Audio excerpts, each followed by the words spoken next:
Ég mættur í Fljótshlíðina, en hér mjög áhugaverður staður sem heitir Múlakot. Hér var fyrsta gróðrarstöðin á Suðurlandi og trjásafn hérna líka með fullt af gömlum trjám, þannig að þetta svolítið spennandi staður til að skoða. Kíkjum.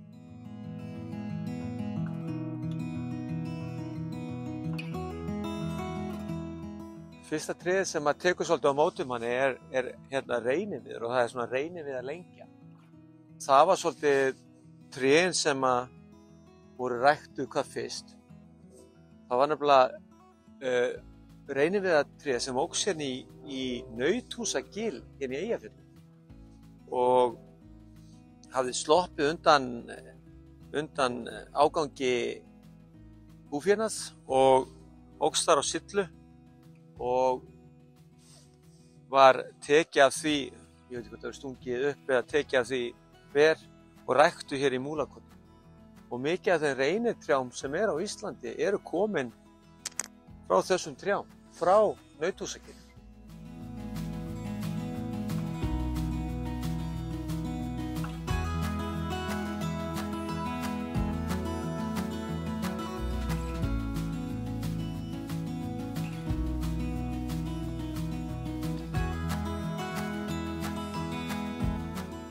Það ótrúlega mikil saga hérna í Múlakoti, en í dag ætla ég nú bara að stikla á stóru.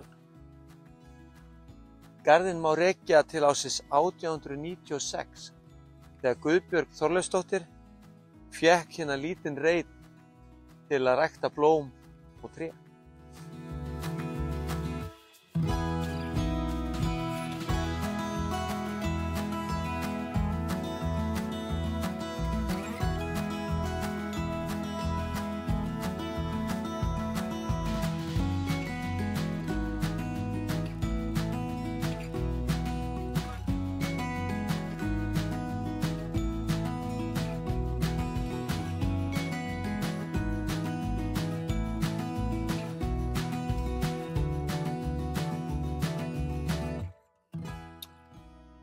Eins og ég sagði áðan, þá var fyrsta gróðrarstöðin á Suðurlandi hér í Múlakoti og þriðja stöðin á landinu. Og þess vegna eru mörg trén hérna ótrúlega stór og mikil.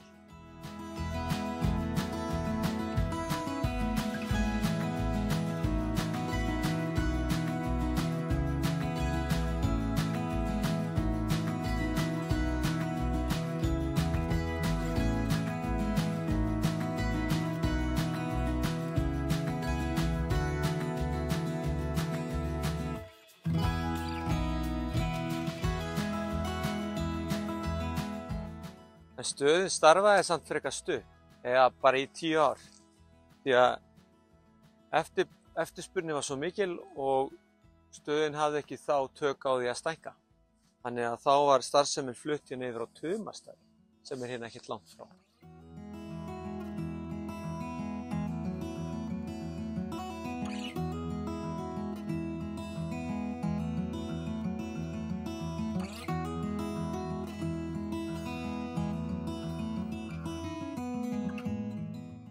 Ef maður lappar hérna aðeins út, þá þarna bekkur og borð. Það hægt að koma með nesti og hafa þetta útsýni, Eyjafjallajökull þarna og í þessari birtu gerist nú ekki rómantískara.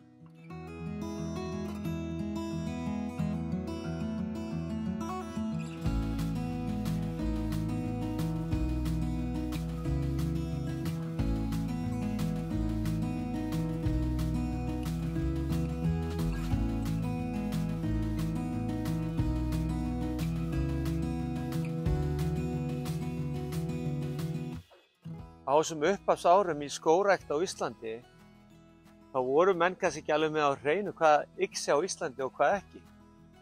Á tímabili komu fullt af trjátegundum frá gróðrarstöðum, meðal annars frá Noregi, og enduðu mörg af þessum trjám hérna í Múlakoti.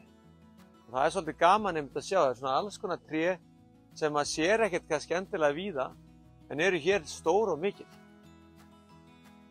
Þetta hérna tré sem er fyrir aftan mig er mjög áhugavert líka. Stórt og mikið. Þetta er fyrsta sitkagreinin sem var gróðursett á Íslandi.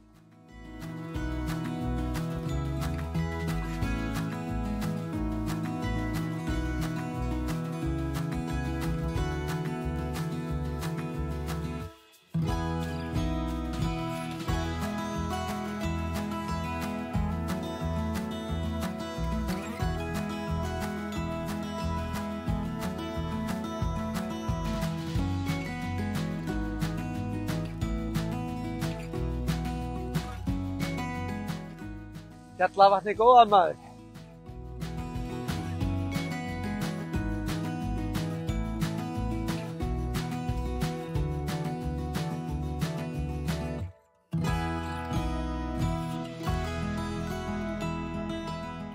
Eins og ég sagði áðan, þá er mikið af trjám sem komu hér og eru fyrstu trén af sinni tegund á Íslandi, sem síðar voru kannski gróðursettar annars staðar. Meðal annars Alaskaöspin. En því miður þá gerðist það 1963 að það var búið að vera einhver hlýindi og svo var allt í einu mjög kalt og Alaskaöspin bara drafst. En við erum hérna með rótarskot af fyrsta trénu og mér sýnist það hafa bara braggast nokkuð vel.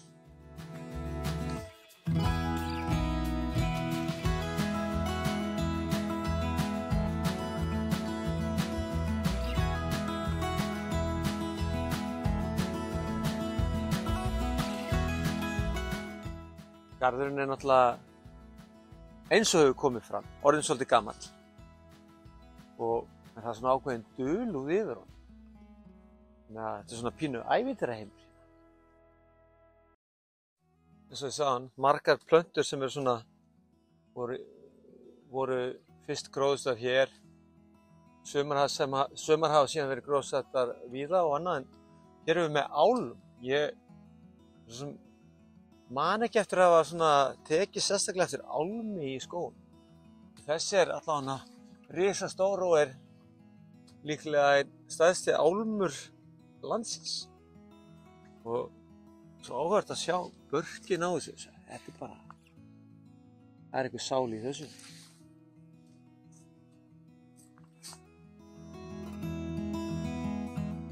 Ég nefndi í byrjun þessa Guðbjörgu sem að hóf hér blóma og skógrækt. Garðurinn þróaðist þannig að þetta var bara einn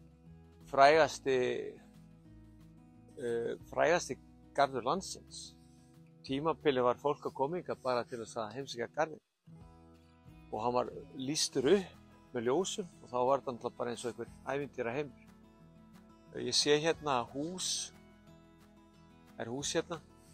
Og ætli þetta ekki verið garðskálinn. Hann er því miður held ég í einhverju niðurníðslu. Ætti náttúrulega að taka hann og gera hann upp.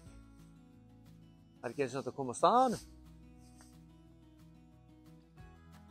Það var nú mikið prýði fyrir garðinn ef að húsið í garðinum yrði gert upp.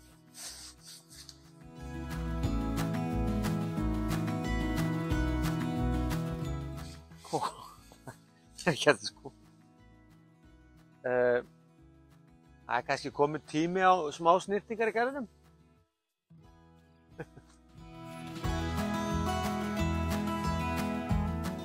Garðahlinur. Og það virkar nú svona frekar áhugavert. Hann vaks svolítið mikið upp. Hann er svona ólíkur kannski garðahlinur sem maður sér í Reykjavík. Það sem þeir eru með miklar krónu. En kannski ef þeir hafa ekki rými til, þá kannski vexa þeir bara meira upp.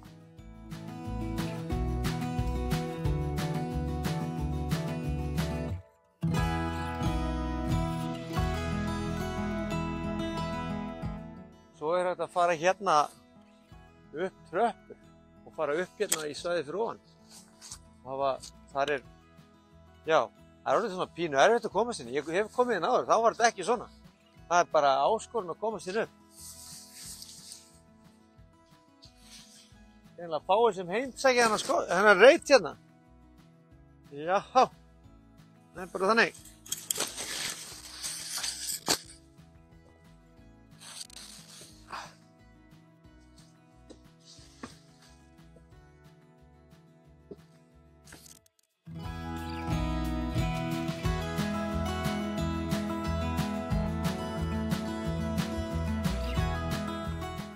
Skógræktin keypti Múlakotsreitinn 1990 og sé svona, ég er nú almennt ekki að setja neitt út á og annað. Þetta á nú alltaf að vera jákvætt og svoleiðis en það er svona spurning, ég sé að bæði merkingur og annar er orðnar svolítið lélegar þannig að, og hér er til dæmis tröppurnar farnar í sundur og svona. Þannig að það er spurning hvort að skógræktin kíki í heimsókn hingað, kannski næsta sumar.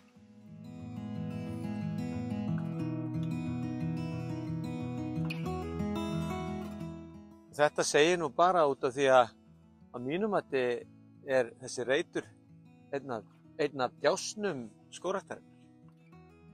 Það er bara hannig.